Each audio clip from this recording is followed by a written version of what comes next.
رب اشرح لي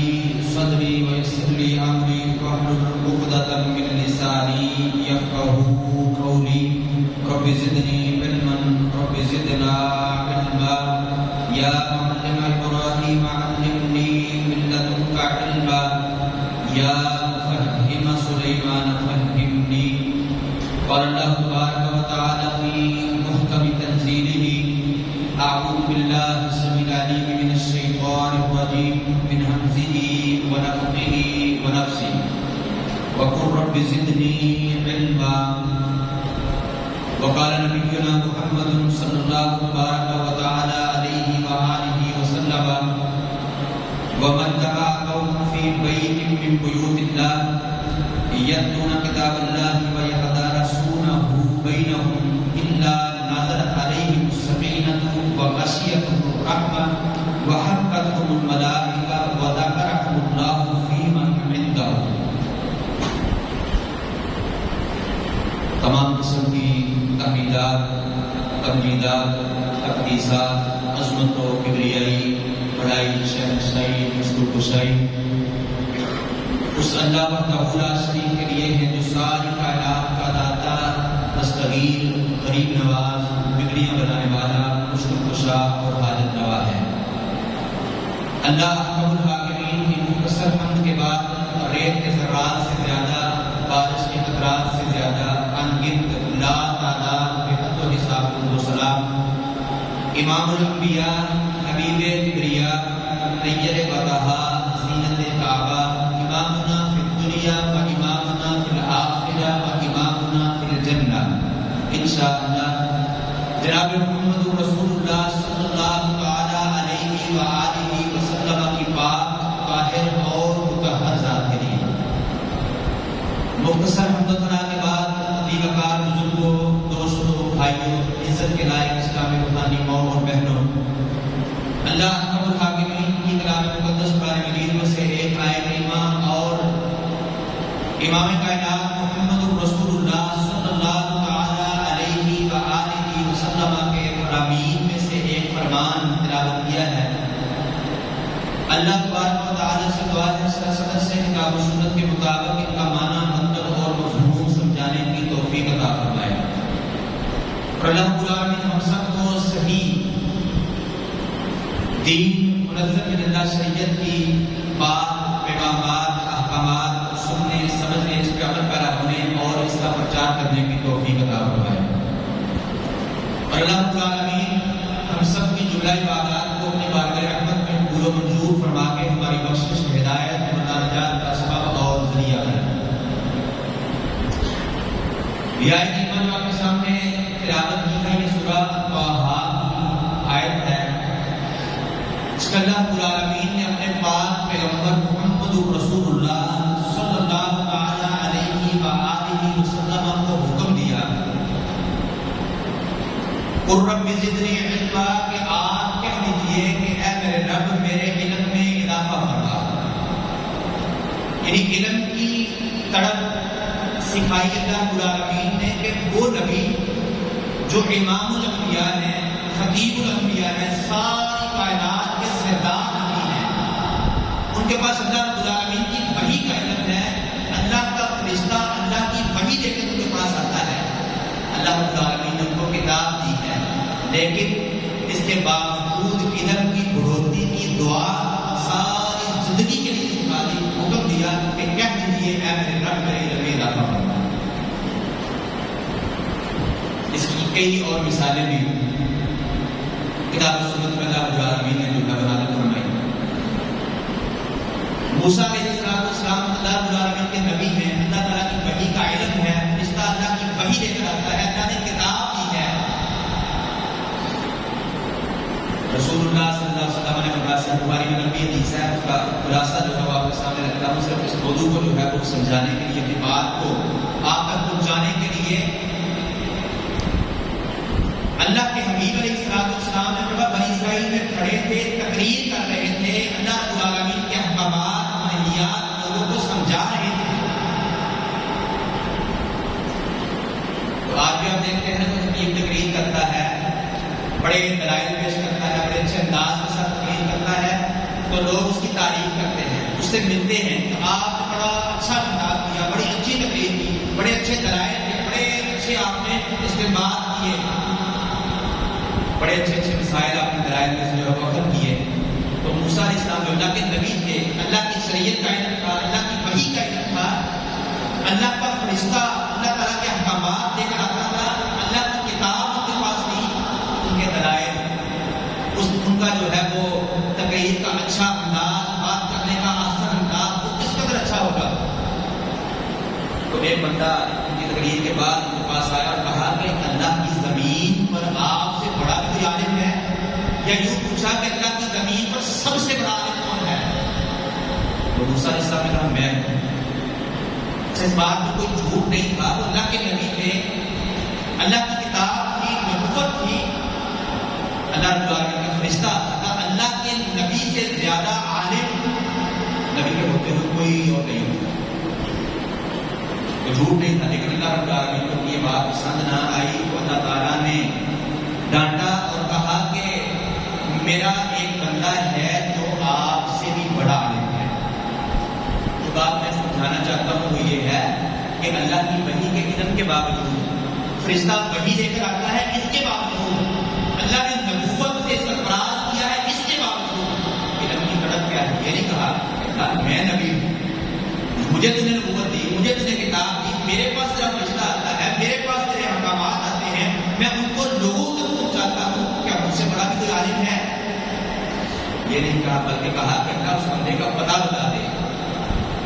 میں اس کے پاس جانا چاہتا ہوں، تیرا وہ علم جو تم نے مجھے نہیں دیا ہے وہ میں سیکھنا چاہتا ہوں۔ یہ ہے علم کی تڑپ کہ اللہ کے وحی کے باوجود، اللہ تعالیٰ کے فرشتے کے آنے کے باوجود، نبوت کے ملنے کے باوجود، اللہ کی کتاب ہونے کے باوجود، احکامات کے نزول کے باوجود علم کی تڑپ ہے۔ اس بندے کا پتہ پوچھا کہ جو علم تم نے اس کو دیا ہے مجھے نہیں دیا، وہ میں حاصل کرنا چاہتا ہوں، اس کا پتہ۔ اور یہی بات یہاں پہ اللہ رب العالمین نے محمد رسول اللہ صلی اللہ علیہ وسلم کو مخاطب کر کے کہا قل رب زدنی علما، کہ یہ دعا کرتے رہیے، یہ کہتے رہیے کہ اگر رب میں علم میں اضافہ ہو۔ تو علم جتنا مرضی ہو، اس کے باوجود جو ہے بندہ جتنا بھی عالم بن جائے، ساری زندگی علم کے اضافے کی جو ہے وہ اللہ رب العالمین سے دعائیں کرتے رہنا چاہیے، اللہ تعالیٰ سے مانگتے رہنا چاہیے۔ جو حدیث آپ کے سامنے خطبے میں پڑھی ہے، صحیح مسلم کے اندر حدیث ہے، نبی مکرم صلی اللہ علیہ وسلم نے فرمایا وَمَنْ اجْتَمَعَ قَوْمٌ فِي بَيْتٍ مِّن بُيُوتِ اللَّهِ، کوئی بھی قوم اللہ کے گھروں میں سے کسی گھر کے اندر جمع ہوتی ہے، کچھ لوگ جمع ہو جاتے ہیں اللہ رب العالمین کے گھر میں آتے ہیں، نیت کیا ہوتی ہے؟ یتلون کتاب اللہ، وہ اللہ تعالیٰ کی کتاب کی تلاوت کرتے ہیں، وَيَتَدَارَسُونَهُ بَيْنَهُمْ، اور آپس میں ایک دوسرے سے اس کے مسائل کو ڈسکس کرتے ہیں، اس کے احکامات، اس کا ترجمہ کوئی پڑھا رہا ہے، کوئی اسے استعمال کر کے لوگوں کو سمجھا رہا ہے، اللہ تعالیٰ کے احکامات ان تک پہنچا رہا ہے، اللہ تعالیٰ کی منہیات پہنچا رہا ہے، یعنی قرآن کا، اللہ کی کتاب کا فہم، اس کا ادراک جو ہے وہ خود بھی کرتا ہے اور ان کو بھی کروا رہا ہے۔ یتدارسونہ بینہم، آپس میں قرآن فہمی کی کلاسیں لگا کے بیٹھتے ہیں، اللہ کے ذکر، اللہ کی کتاب، اللہ رب العالمین کی یاد میں مشغول ہیں، اللہ کی کتاب کی تلاوت کرتے ہیں۔ الا نزلت علیہم السکینہ، تو اللہ رب العالمین ان پر سکینت کو نازل کر دیتے ہیں، اللہ تعالیٰ کی طرف سے سکینت ان پر نازل ہو جاتی ہے، وغشیتہم الرحمہ، اور اللہ تعالیٰ کی رحمت ان کو ڈھانپ لیتی ہے، وحفتہم الملائکہ، اور اللہ تعالیٰ کے فرشتے ان کو گھیر لیتے ہیں، وذکرہم اللہ فی من عندہ، اور اللہ تعالیٰ ان کا ذکر ان میں کرتا ہے جو اس کے پاس ہوتا ہے۔ دین کی تعلیم، دین کا علم، اس کا فہم حاصل کرنا، اس کا ادراک کرنا، قرآن مجید کی تلاوت کرنا، اس کے مسائل کو سیکھنا، احکامات، منہیات کا ادراک کرنا، اس پر عمل کرنا اور اس کا پرچار کرنا، یہ اللہ تعالیٰ کو اتنا محبوب ہے، اتنا محبوب ہے کہ اپنے پاک پیغمبر انبیاء کے سردار کو کر دیا کہ آپ علم کی بھرتی کی، علم کے اضافے کی ساری زندگی دعا کرتے رہیں، اللہ تعالیٰ سے یہ سوال کرتے رہیں، اور پھر مجھے اور آپ کی امت کو یہ بات سمجھا دی کہ اول تو تم پر یہ فریضہ ہے، تم نے یہ حاصل کرنا ہی ہے. سب سے پہلے اس دنیا میں گزر جانے کے بعد قبر کے اندر یہ سوال ہوگا کہ قرآن کا فہم سیکھا نہیں سیکھا, اس پر عمل کیا نہیں کیا, اس کا جو ہے وہ لوگوں تک پہنچایا پرچار کیا کہ نہیں کیا. یہ سوال ہوگا. یہ فریضہ ہے, اس کے بغیر چارہ نہیں ہے. ہاں, اس فریضے کو اگر ادا کرو گے, ایک تو ہے فریضہ ادا ہوگا, دوسری بے شمار انعامات کی بارش اللہ رب العالمین کو پر برسے. بے شمار انعامات کی بارش. کتنے انعامات؟ ایک ہی حدیث رسول اللہ صلی اللہ علیہ وسلم, جو بندہ اللہ کے گھروں میں سے کسی گھر کے اندر ایک قوم کچھ لوگ جمع ہو جاتے ہیں, اللہ کی کتاب کی تلاوت کرتے ہیں, آپس میں ایک دوسرے کو جو ہے وہ قرآن فہمی کی کلاسیں لگاتے ہیں, احکامات سمجھاتے ہیں, منہیات کا ادراک کرواتے ہیں, سکینت ان کو ڈھانپ دیتی ہے, سکینت ان پر نازل ہو جاتی ہے, اللہ تعالیٰ کی رحمت ان کو ڈھانپ دیتی ہے, اللہ تعالیٰ کے فرشتے ان کو گھیر دیتے ہیں. وَذَكَرَ اللَّهُ فِي مَنْ عِندَهُ, اور سب سے بڑا انعام کہ اللہ رب العالمین اپنے ان بندوں کا ذکر کرتا ہے ان کے پاس جو ان کے پاس ہوتے ہیں, جو اللہ تعالیٰ کے پاس ہوتے ہیں. اللہ تعالیٰ اپنے فرشتوں کے سامنے اس کا ذکر کرتا ہے. وہ ذکر کیا کرتا ہے؟ صحیح بخاری اور مسلم کی حدیث کے مطابق ذکر یہ کرتا ہے کہ تم گواہ ہو جاؤ, میں نے ان کو معاف کر دیا. جو انہوں نے مجھ سے مانگا ہے تو میں نے ان کو دے دیا ہے, جس چیز سے انہوں نے پناہ مانگی ہے میں نے ان کو دے دیا. یہ ذکر اللہ رب العالمین کرتے ہیں اپنے فرشتوں کے پاس, اس مخلوق کے پاس جو اللہ رب العالمین کے پاس ہے. کن بندوں کا؟ جو اللہ تعالیٰ کی کتاب کو پڑھتے ہیں, اس کو سیکھتے ہیں اور اس کو سکھاتے ہیں. کثیر بن قیس رحمہ اللہ کہتے ہیں کہ میں دمشق کی ایک جامع مسجد کے اندر ابو درداء رضی اللہ عنہ کے ساتھ بیٹھا ہوا تھا. ابو درداء رضی اللہ عنہ کی مجلس میں بیٹھا تھا کہ میرے پاس ایک بندہ آیا, اس نے کہا کہ ابو درداء رضی اللہ عنہ, میں رسول اللہ صلی اللہ علیہ وسلم کے شہر سے آیا, دمشق کا سفر کیا, اس لیے آپ سے رسول اللہ صلی اللہ علیہ وسلم کی ایک حدیث سننے کے لیے. ایک حدیث رسول اللہ صلی اللہ علیہ وسلم کی آپ کے پاس مجھے پتا چلا ہے, وہ سیکھنے کے لیے, وہ سننے کے لیے مدینہ سے چلا کر دمشق پہنچا. تو مجھے آپ رسول اللہ صلی اللہ علیہ وسلم کی وہ حدیث جو آپ نے نبی صلی اللہ علیہ وسلم سے سنی ہے وہ آپ سکھا دیجیے, وہ آپ مجھے سنا دیجیے. جامع ترمذی میں کئی کتب میں یہ حدیث ہے صحیح سند کے ساتھ. وہ کہتے ہیں ابو درداء رضی اللہ عنہ نے کہا کہ میں نے اللہ کے حبیب علیہ السلام کو سنا, وہ فرما رہے تھے من سلک طریقا یطلب فیہ علما سلک اللہ بہ طریقا من طرق الجنہ. ایسا بندہ جو ایسے راستے پر چلتا ہے کہ جو اس کو اس منزل تک پہنچاتا ہے جہاں پہ اللہ رب العالمین کی دین کی تعلیم کو دیا جاتا ہے, اس کا فہم دیا جاتا ہے, اس کا ادراک کروایا جاتا ہے. ایسے راستے پر چلتا ہے کہ جو اللہ رب العالمین کی کتاب کا فہم دینے کا راستہ ہے, اللہ رب العالمین کی کتاب کے احکام و مسائل سیکھنے کا, اس کا ادراک کرنے کا, اور ایسا جو ہے مدرسہ ہے, ایسی مسجد ہے, ایسا اللہ رب العالمین کا گھر ہے کہ جہاں پہ اللہ تعالیٰ کی کتاب کی تعلیم دی جاتی ہے. یہ رسول اللہ صلی اللہ علیہ وسلم. اگر میں نے خود سنا کہ اللہ کے رسول صلی اللہ علیہ وسلم نے یہ فرمایا کہ جو بندہ بھی ایسے راستے پر چلتا ہے یطلب فیہ علما, کہ اس کی نیت کوئی اور نہیں کہ صرف اس راستے پر چل کے اس منزل پر پہنچ رہا ہے کہ اللہ رب العالمین کے دین کو سیکھنا ہے, اس کے علم کو سیکھنا ہے, اس کا فہم حاصل کرنا ہے, اس کا ادراک کرنا ہے, اس پر عمل کر کے اس کا پرچار کرنا ہے. رسول اللہ صلی اللہ علیہ وسلم نے فرمایا کہ سارا کتاب کی طریق میں طرق الجنہ, اللہ تعالیٰ اس پہ جنت کے راستوں میں سے کسی راستے پر اللہ اس کو چلا دیتے ہیں. ابھی وہ آیا نہیں, راستے پہنچا نہیں, داخلہ لیا نہیں, قرآن مجید کا ترجمہ پڑھنا شروع نہیں کیا, احادیث کا علم سیکھنا شروع نہیں کیا, ابھی کوئی حدیث اس نے نہیں پڑھی ہے, ابھی مدرسے پہنچا نہیں ہے, مدرسے کے راستے پر ہے, مسجد کے راستے پر ہے. اس راستے پر چلنے کی وجہ سے نبی اکرم صلی اللہ علیہ وسلم نے فرمایا اللہ رب العالمین اس کو جنت کے راستے پر چلا دیتا ہے. اور بے شمار ہدایت یہاں تک بس نہیں, آپ نے فرمایا ان الملائکۃ تتعاطف اجنحتها رضا للطالب العلم, اللہ کے فرشتے دین کے طالب علم کو دیکھ کر اس کے ذکر کو سیکھنے کے لیے، اللہ تعالیٰ کی کتاب کے فہم کو سیکھنے کے لیے راستے پر چل رہا ہوتا ہے، جب اللہ کے فرشتے اس کو دیکھتے ہیں تو فرشتے اس کو دیکھ کر اپنے پروں کی پرواز کو روک دیتے ہیں، اس کو ڈال دیتے ہیں۔ سب لوگ یہ مراد دیتے ہیں کہ فرشتے اس کے قدموں کے نیچے اپنے پروں کو بچھا دیتے ہیں، یہ فرشتے کی توہین ہے، یہ درست نہیں ہے۔ اس کا مطلب صحیح جو ہے وہ یہی ہے کہ فرشتے اپنے پروں کو حرکت کے ساتھ پرواز کر رہے ہوتے ہیں، تو طالب علم کی خوشنودی کے لیے، اس کے احترام کے اندر، اس کے اکرام اور توقیر کے اندر اپنے پروں کی حرکت کو روک دیتے ہیں اور پروں کے ساتھ اس کو سایہ کرتے ہیں، اس کو ڈھانپ دیتے ہیں۔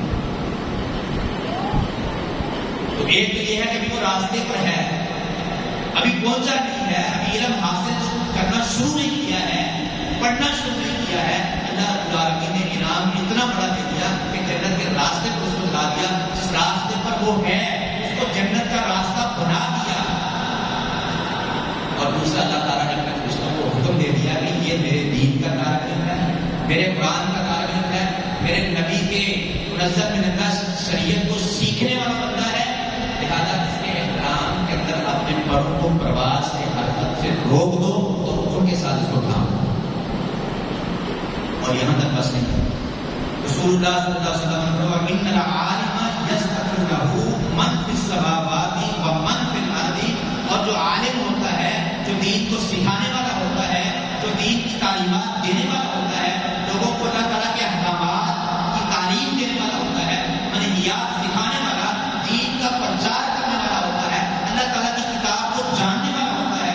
رسول اللہ صلی اللہ علیہ وسلم نے فرمایا یستغفر له من فی السماوات ومن فی الارض، جو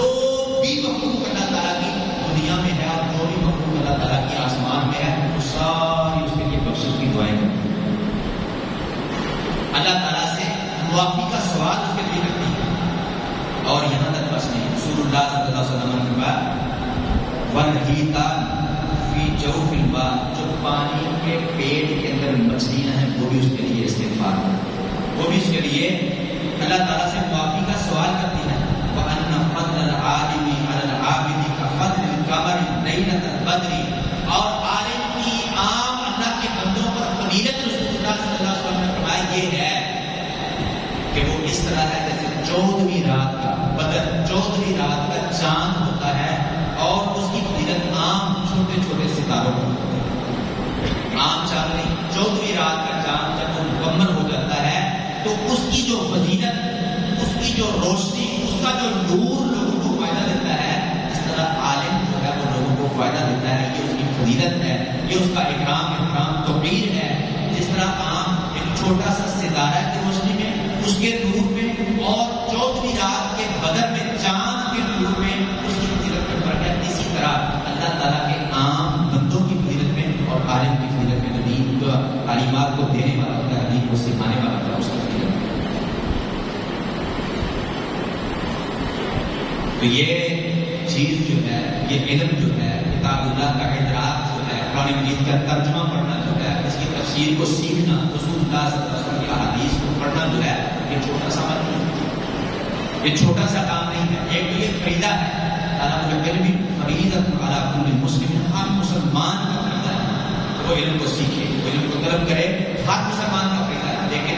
جو بندہ اس فریضے کی ادائیگی کرتا ہے، ایک تو اس کا فرض ادا ہوتا ہے، دوسرا اللہ تبارک و تعالیٰ بے شمار انعامات کی بارش کرتا ہے دنیا کے اندر، یہ بارش، اور آخرت کے اندر جو پروٹوکول اللہ العالمین دے گا، یہ پروٹوکول دنیا کے اندر ہے کہ وہ چل رہا ہے، اللہ تعالیٰ نے اس راستے کو جنت کا راستہ بنا دیا، وہ چل رہا ہے، اللہ تعالیٰ کے فرشتوں نے اس کو اپنے پروں سے سایہ کیا، ڈھانپ دیا، یہ پروٹوکول دنیا کے اندر ہے، اور یہ پروٹوکول دنیا کے اندر ہے کہ دنیا کی اور آسمان کی ہر مخلوق اس کے لیے دعائیں کرتی ہے، بخشش مانگتی ہے، معافی کا سوال کرتی ہے، پروٹوکول دنیا میں ہے، جو آخرت میں جنت میں اللہ رب العالمین پروٹوکول دے گا، اس کا کوئی اندازہ نہیں لگا سکتا، اس کے بارے میں کوئی سوچ ہی نہیں سکتا ہے کہ کیا ہوگا۔ اسی طرح دوسرے خدری رضی اللہ تعالیٰ عنہ سے روایت ہے جامع ترمذی کے اندر کہ انہوں نے کہا کہ اللہ کے رسول صلی اللہ علیہ وسلم نے فرمایا لن يشبع المؤمن من خیر يسمعه حتى يكون منتهى الجنہ، مسلمان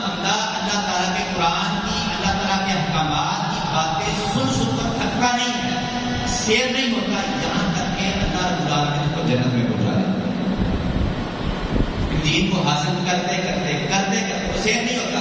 سیف نہیں ہوتا کیا مطلب ہے؟ وہی مطلب ہے جو اللہ رب العالمین نے اپنے رسول صلی اللہ علیہ وسلم کو حکم دیا وقل رب زدنی علما، کہ اللہ کی وحی کے باوجود، اللہ سے نبوت و رسالت ملنے کے باوجود، ساری انبیاء کے سرداری ملنے کے باوجود، اتنا بڑا عہدہ، اتنا بڑا مقام ملنے کے باوجود کیا دعا کرنی ہے؟ رب زدنی علما، اے اللہ میرے علم میں رب، اے میرے رب میرے علم کو بڑھا دے. ساری زندگی بندہ اس کی کوشش میں لگا رہتا ہے، ساری زندگی علم کی بڑھوتری کی دعائیں کرتا رہتا ہے، کوشش کرتا رہتا ہے، ایسے راستے پر چلتا رہتا ہے جس کی منزل اللہ تعالیٰ کے قرآن کا فہم، جس کی منزل اللہ رب العالمین کے پیغمبر اسلام کی احادیث کا فہم ہو، ان کا ادراک ہو. اس علم کو سیکھنے کے لیے مدرسے کی طرف سفر کرتا ہے، مسجد کی طرف آتا ہے. رسول اللہ صلی اللہ علیہ وسلم نے فرمایا اس کوشش میں لگا رہتا ہے یہاں تک کہ اللہ رب العالمین کو جنت میں پہنچا دیتا ہے. جامع ترمذی کے اندر صحیح حدیث ہے. اسی طرح المعجم الکبیر طبرانی میں اور دیگر کئی کتب میں حدیث ہے. رسول اللہ صلی اللہ علیہ وسلم نے فرمایا من غدا الى المسجد لا يريد الا ان يتعلم خيرا او يعلمه.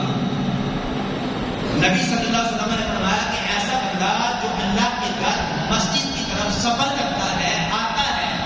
اس کی نیت کیا ہوتی ہے؟ اس کی نیت یہ ہوتی ہے لا يريد الا ان يتعلم خيرا. اس کی کوئی نیت نہیں ہوتی، کوئی ارادہ نہیں ہوتا سوائے اس کے کہ وہ کوئی خیر کی بات لوگوں کو سکھائے گا، دین کی کوئی بات سکھائے گا، رسول اللہ صلی اللہ علیہ وسلم کوئی حدیث لوگوں کو سنا دے گا، آپ صلی اللہ علیہ وسلم کے احکامات، کوئی حکم ان تک پہنچا دے گا، قرآن مجید کی ایک آیت کا ترجمہ ان کو بتا دے گا، قرآن مجید کا کوئی لفظ ان کو سکھا دے گا.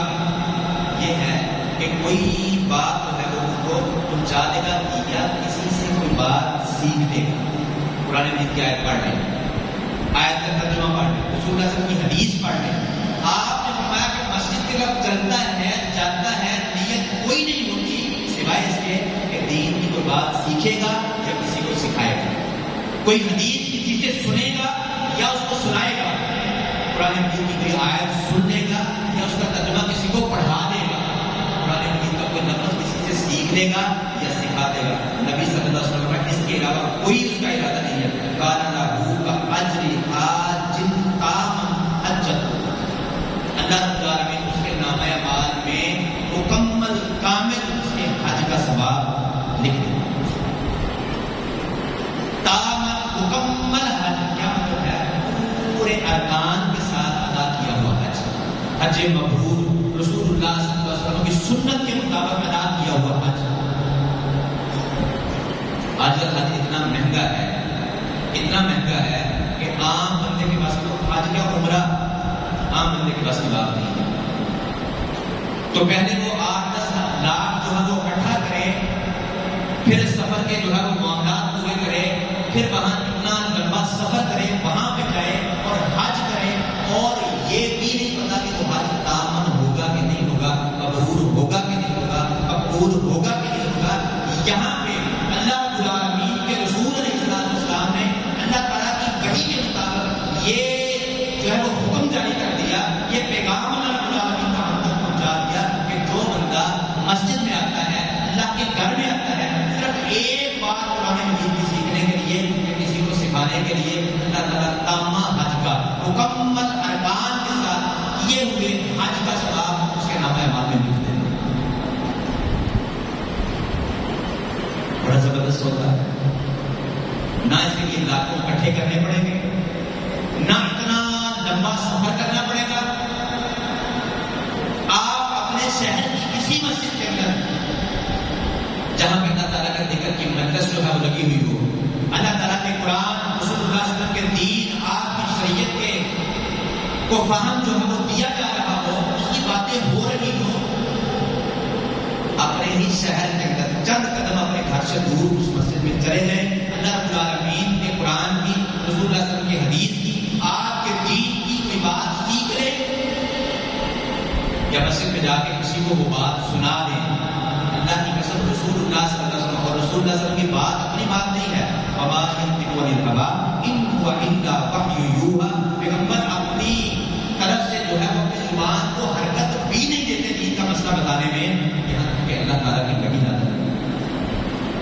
یہ اللہ تعالیٰ کی وحی ہے.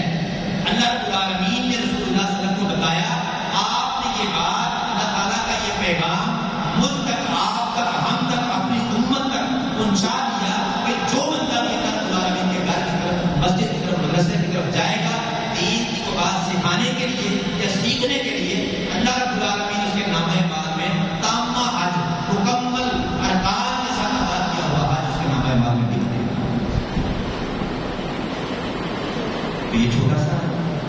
معاملہ نہیں ہے اور کوئی مہنگا سودا نہیں ہے.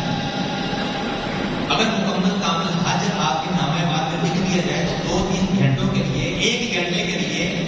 کچھ دیر کے لیے اپنے کاروبار کو بند کر کے بھی اللہ تعالیٰ کے گھر کی طرف دین کا مسئلہ سیکھنے کے لیے، سکھانے کے لیے آنا پڑے. اللہ کی قسم پہ بھی سودا مہنگا نہیں. اپنے شٹر کو ڈاؤن کر کے بھی اگر حدیث کو سننے کے لیے آنا پڑے اور وہ عبادت جو لاکھوں روپیہ لگا کر آج جو ہے وہ کی جاتی ہے، یہ بندہ کر سکتا ہے، وہ فری میں صرف چند گھنٹوں کے لیے، چند منٹوں کے لیے، کچھ دیر کے لیے شٹر کو ڈاؤن کر کے اللہ العالمین کے گھر میں آ کر وہ بات سن کر چلے جائیں اور لاکھوں روپے کا فائدہ، لاکھوں کا نہیں، لاکھوں کا تو دنیا میں ہوگا نا، کیونکہ حج لاکھوں سے ہوتا ہے. آخرت میں کیا ہے؟ حج کا ثواب رسول اللہ صلی اللہ علیہ وسلم کی بخاری کی حدیث میں اس طرح ہے کہ جس طرح اللہ تعالیٰ اس بندے کو گناہوں سے پاک کر دیتا ہے، اس کی والدہ نے آج ہی اپنے بدن سے اس کو جنم دیا، بالکل گناہوں سے پاک. نہیں لاکھوں کا نہیں، کروڑوں اربوں کا نہیں، اللہ کی قسم ہمیں گنتی نہیں آتی. اتنا بڑا فائدہ اللہ العالمین ہمیں دے گا. کچھ دیر کے لیے شٹر کو ڈاؤن کر کے، اپنے کاروبار کو بند کر کے اگر دین کی بات سیکھنے اور سکھانے کے لیے، سننے اور سنانے کے لیے آپ اللہ کی کرم سے نہ جائیں. صحیح بخاری اور مسلم کی ایک لمبی حدیث ہے. ابو ہریرہ رضی اللہ تعالیٰ عنہ راوی ہیں، فرماتے ہیں کہ اللہ کے رسول صلی اللہ علیہ وسلم نے فرمایا کہ اللہ العالمین کے کچھ فرشتے ایسے ہیں جو اللہ تعالیٰ کی زمین پر چکر لگاتے رہتے ہیں، راستوں پر چلتے رہتے ہیں، اس لیے تلاش کرتے رہتے ہیں اللہ تعالیٰ کے نکٹ مجلس کو، جہاں پہ اللہ تعالیٰ کے قرآن کی تعلیم جانتی جاتی ہے، جہاں پہ رسول اللہ صلی اللہ علیہ وسلم کے احکامات سمجھائے جا رہے ہوں، جہاں پہ دین کی باتیں ہو رہی ہوں، اس مجلس کو ڈھونڈتے ہیں، تلاش کرتے رہتے ہیں. رسول اللہ صلی اللہ علیہ وسلم نے فرمایا جب ان کو ایسی مجلس ملتی ہے، کچھ لوگوں کو وہ پاتے ہیں کہ وہ اللہ رب العالمین کے ذکر کے اندر مشہور ہوتے ہیں، تو وہ ایک دوسرے کو آوازیں لگاتے ہیں کہ آ جاؤ گے، تمہاری حاجت پوری ہوگی، تمہارا مقصد پورا ہو گیا، جس کام کے لیے نکلے تھے وہ کام مل گیا ہے. اور رسول اللہ صلی اللہ علیہ وسلم نے فرمایا پھر وہ اس مجلس کو، ان لوگوں کو جو اللہ کے ذکر کے لیے بیٹھے ہوتے ہیں، جو اللہ کے دین کی بات کو سننے کے لیے بیٹھے ہوتے ہیں، وہ اپنے پروں کے ساتھ ایک دوسرے کے اوپر جا کر ڈھانپ دیتے ہیں تاکہ آسمان تک مل جائے. اپنے پروں کے ساتھ اوپر سایہ کرتے ہیں، وہ ڈھانپ لیتے ہیں، ایک دوسرے کے اوپر ہوتے جاتے ہیں تاکہ آسمان سے جا کر مل جاتے ہیں. اور رسول اللہ صلی اللہ علیہ وسلم نے فرمایا ان کا رب ان سے پوچھتا ہے، حالانکہ وہ بخوبی جانتا ہے. رب اپنے بندوں کی کیفیت کو بخوبی جانتا ہے، اس کے باوجود اپنے بندوں سے پوچھتا ہے کہ میرے بندوں کو کس حالت میں پایا، وہ کیا کر رہے ہیں، میرے بندے کیا کہہ رہے ہیں. اللہ کے فرشتے اللہ رب العالمین کو کہتے ہیں کہ یسبحونک، وہ تیری تسبیح بیان کرے، ویکبرونک، وہ تیری تکبیر بیان کرے، سبحان اللہ کہہ رہے ہیں، اللہ اکبر کہہ رہے ہیں، ویمجدونک، اور تیری بزرگی کو بیان کر رہے ہیں، ویحمدونک، اور تیری تسبیح کو بیان کر، ہم کو بیان کر رہے ہیں. پھر اللہ رب العالمین سے پوچھتا ہے کہ کیا انہوں نے مجھے دیکھا ہے؟ فرشتے کہتے ہیں اللہ کی قسم انہوں نے تجھے نہیں دیکھا. اللہ تعالیٰ کہتا ہے اگر وہ مجھے دیکھ لیں تو ان کی کیفیت کیا ہوگی؟ کہتے ہیں ان کے نیکی میں، ان کے تقوی میں، ان کے تیری عبادت کرنے میں اضافہ ہوگا. بڑی ترغیب کے ساتھ، بڑے ترغیب کے ساتھ، بڑے خوف کے ساتھ، خشیت کے ساتھ تیری عبادت کریں گے اور تیری تسبیح بیان کریں گے، تکبیر بیان کریں گے، تیری بزرگی کو بیان کریں گے، تیری حمد بیان کریں گے.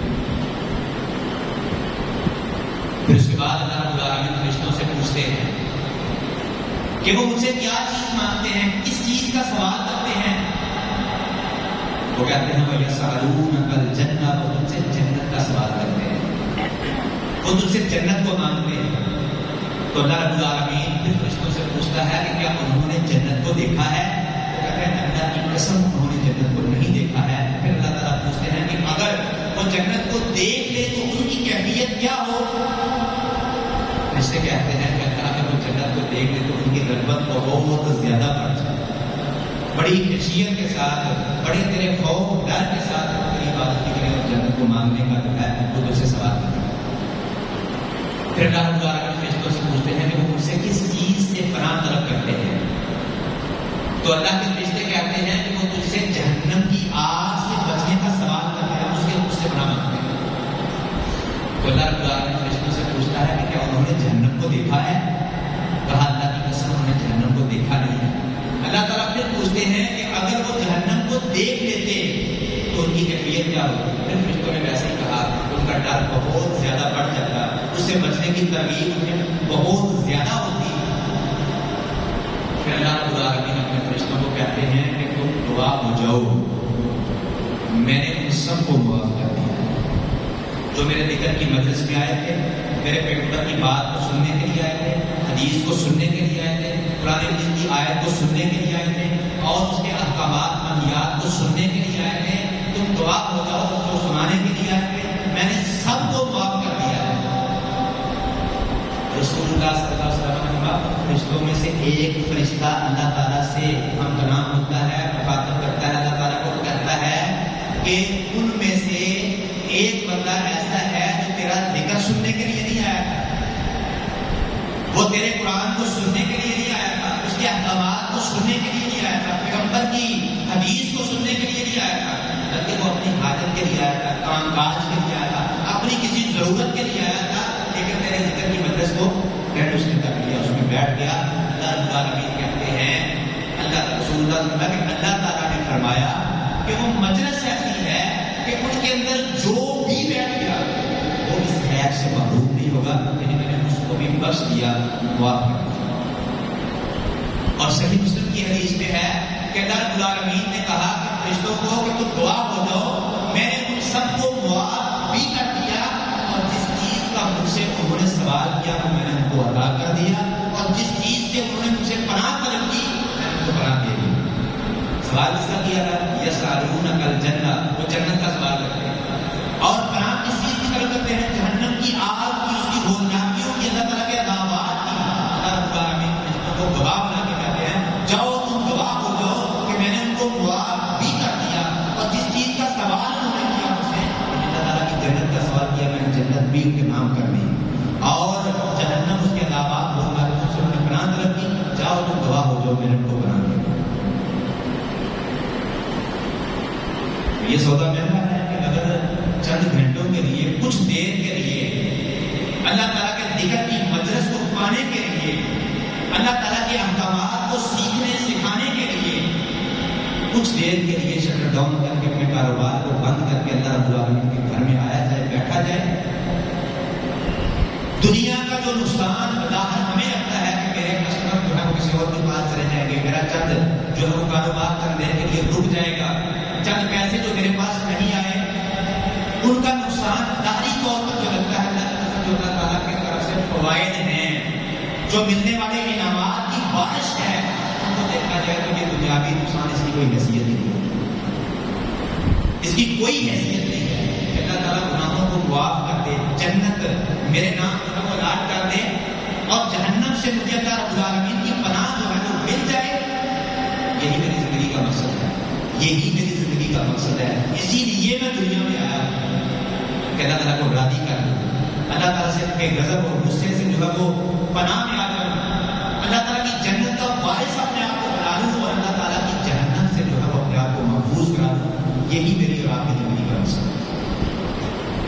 اور یہ صرف ایک کام کی وجہ سے، اللہ تعالیٰ کی طرف سے ایک پیکج جو اللہ تعالیٰ نے اپنے بندوں کو دیا ہے،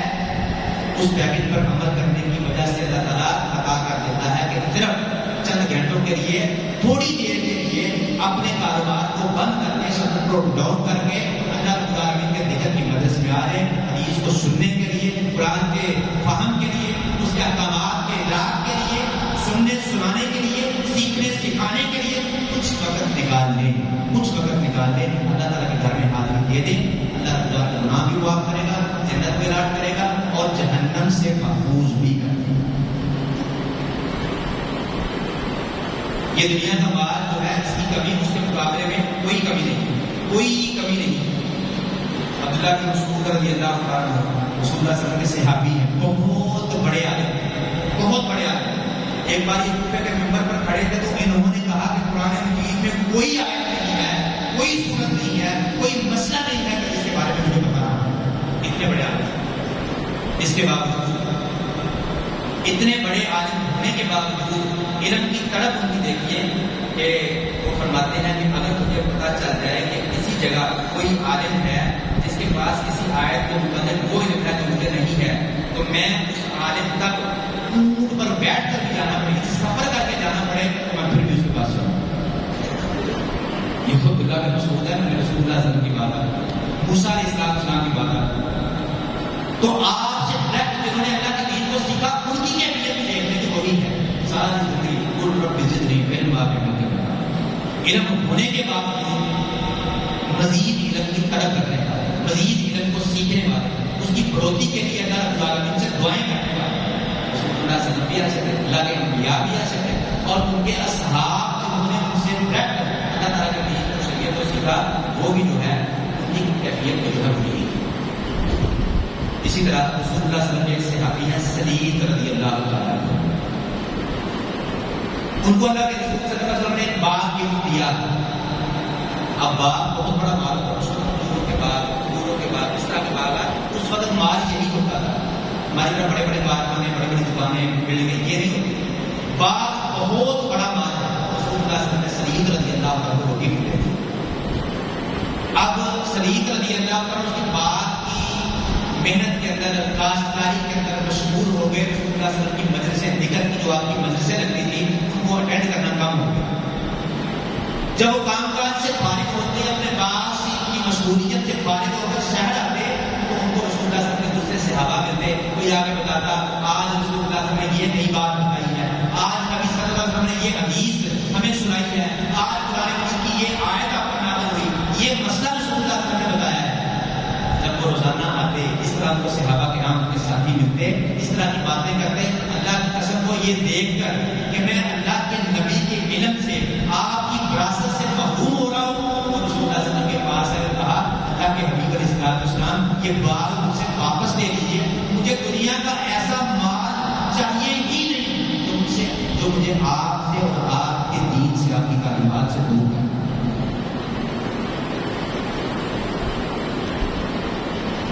ہم گھنٹے کے جمعے کے لیے دکان کو بند کرنے کے لیے، ریڈی کو بند کرنے کے لیے تیار نہیں ہوتے، نقصان ہوتا۔ اللہ کے ذکر کی مجلس کے لیے، حدیث کو سننے کے لیے، اللہ کے دین کے احکامات کو سننے کے لیے، سیکھنے کے لیے کچھ دیر کے لیے اپنے شرط کو ڈاؤن کر کے مسجد میں آنے کے لیے تیار نہیں ہوتے۔ ان کو گفٹ ملا ہوا، گفٹ کس سے ملا ہے؟ اللہ کی قسم کائنات کے سردار سے، محمد رسول اللہ صلی اللہ علیہ وسلم سے گفٹ ملا۔ وہ کہتے ہیں اللہ کے رسول آپ واپس دے رہے، مجھے دنیا کا ایسا مال چاہیے ہی نہیں جو مجھے آپ سے اور آپ کی تعلیمات سے دور کرتا۔